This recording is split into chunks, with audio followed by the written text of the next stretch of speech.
Le jeûne a une grande place si tu veux savoir écouter le Seigneur. Il y a des gens, quand on parle seulement de jeûne, encore.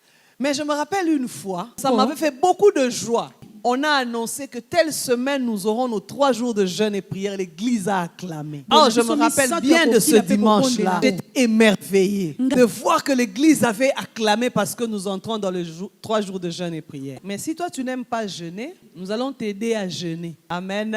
Amen. Déjà, dans les 3 jours prochains, nous chercherons Dieu dans le jeûne et dans la prière. Amen. Nous chercherons Dieu dans le jeûne et dans la prière. Cette femme avait une force qui lui permettait d'écouter Dieu et de transmettre son message avec précision. C'était le jeûne et la prière. Le Saint-Esprit a parlé et ils ont facilement écouté le Saint-Esprit. Parce qu'ils exerçaient le ministère dans le jeûne. Parce que c'était des gens qui savaient jeûner pour chercher Dieu. Bien-aimé, je répète encore, ton jeûne ne va pas changer Dieu. Dieu reste Dieu. Il maîtrise toutes choses. Il maîtrise ton passé, ton présent et ton futur. Il maîtrise ce dont tu as besoin. Quelque chose que toi tu ne maîtrises pas. Mais si tu sais écouter le Saint-Esprit, tu sauras comment marcher. Tu sauras ce qu'il est bon pour toi de faire et ce qui n'est pas bon pour toi de faire. Amen.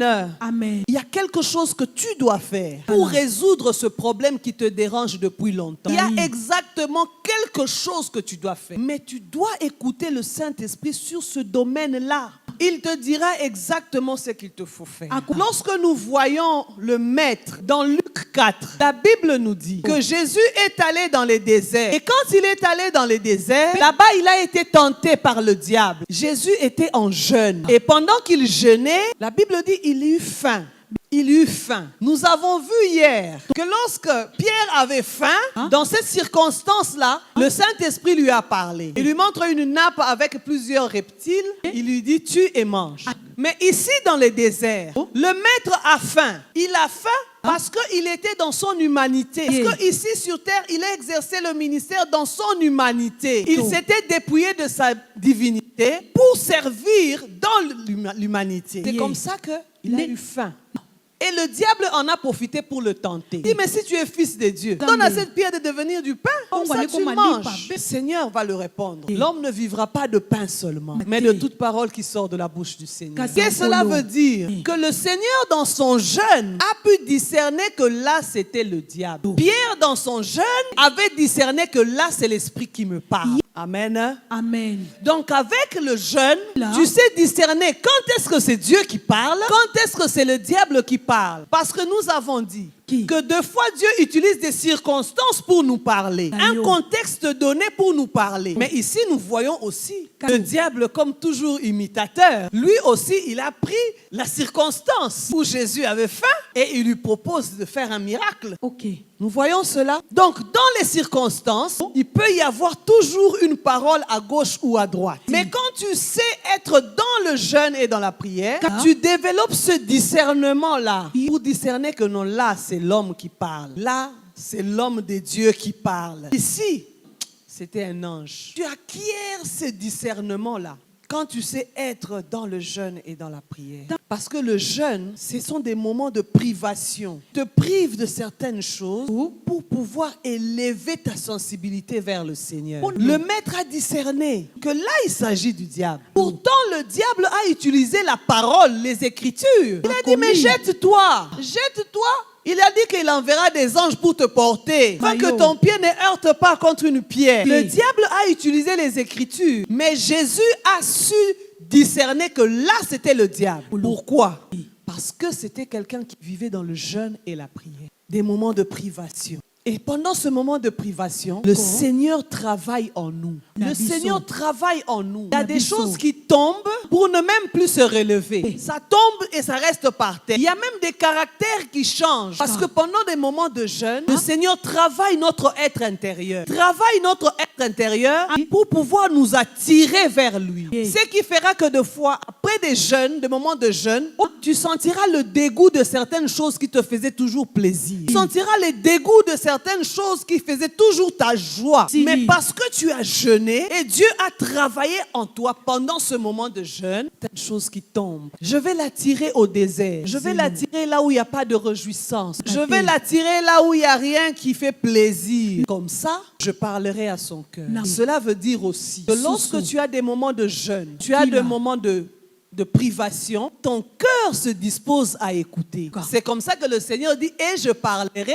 à son cœur. Donc, ce qui entrera dans ses oreilles ira directement sans obstacle jusque dans son cœur à cause du jeûne. Donc, de temps en temps, bien-aimés, apprenons à passer du temps dans le jeûne et dans la prière. Ça nous permet de recevoir le message de Dieu dans le cœur. Comme nous le disons souvent ici, je reçois dans mon cœur. Recevoir dans le cœur, l'être doit être habitué à jeûner. Vous savez, des fois, on se pose des questions là où on n'a pas fait ce qu'il fallait. Parce que je vais continuer à me poser des questions. Mais comment est-ce que Dieu leur parle? Comment est-ce qu'il peut dire que Dieu lui a parlé? C'est ça le secret. Le secret de comment Dieu a parlé, nous l'avons donné. Mais si toi, tu ne l'appliques pas, ta question demeurera question. Tu vas commencer toujours à te poser des questions.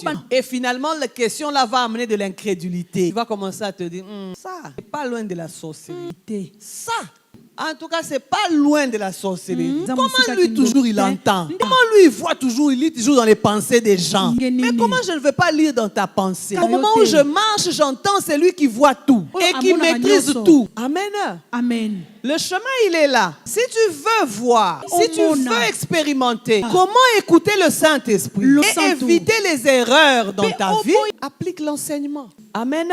Amen. Il y a toujours quelques ennemis qui nous empêchent de pouvoir écouter le Saint-Esprit. Il y a des ennemis. Il y a toujours quelque chose qui t'empêche d'écouter le Saint-Esprit. Le premier ennemi qui t'empêche d'écouter le Saint-Esprit, c'est la distraction. C'est la distraction. Tu es toujours éparpillé. Tu n'es jamais focus sur le Seigneur. Tu n'as pas le temps d'être focus sur le Seigneur. Tu es toujours dans le bruit, comme disent les Quinois. Tu es toujours dans le bruit. Mais quand tu es toujours dans le bruit, comment tu vas écouter le Saint-Esprit? Comment tu vas savoir que là, c'est lui qui parle? La distraction est un ennemi de l'écoute de l'Esprit.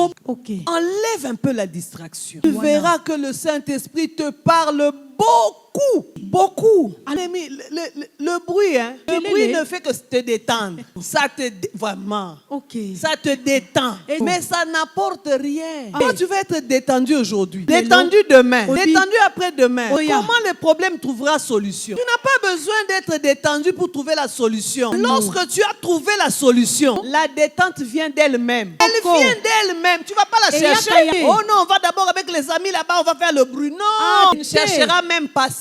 Tu sentiras toi-même que non, la détente est venue. La solution est là. Et tu sentiras que le sommeil vient paisiblement. Mais quand le problème est là devant toi, qui est le bruit aujourd'hui ou pas de bruit? Tu ne dors pas?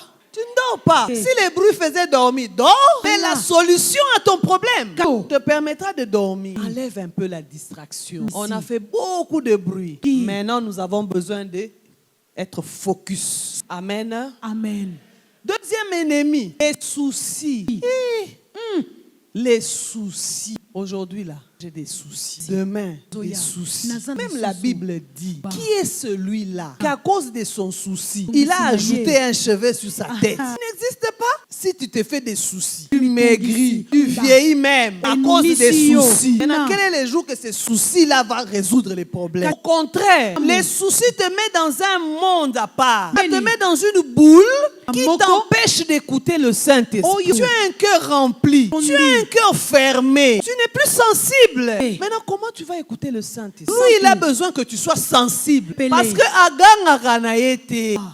il a une voix douce. Il a une voix douce. Toi, tu as besoin de quelque chose de fort pour te bousculer. Maintenant, lui ne te bouscule pas. Maintenant, qui va bousculer ce cœur-là rempli de soucis? Mais il n'y a personne qui a changé les choses à cause des soucis. Ah non, on ne te trompe pas. Oh, mais comment je n'aurai pas de soucis vraiment avec tout ce qui se passe? Mais la Bible dit décharge-toi. Tu ne veux pas tu attends que quelqu'un vienne te décharger. Troisième ennemi. Tu n'écoutes pas le Saint-Esprit parce que tu n'as pas d'oreille. Quand tu n'as pas d'oreille, maintenant comment tu vas écouter? Parce que Apocalypse nous dit que celui qui a des oreilles entende ce que l'Esprit dit aux églises. Ça veut dire qu'il y en a qui n'ont pas d'oreille.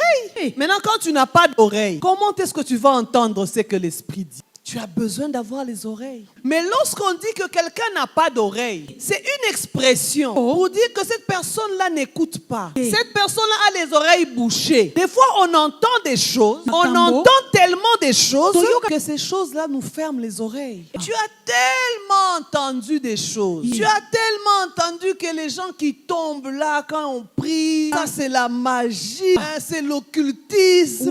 Tu as tellement entendu ça que ça bouchait tes oreilles.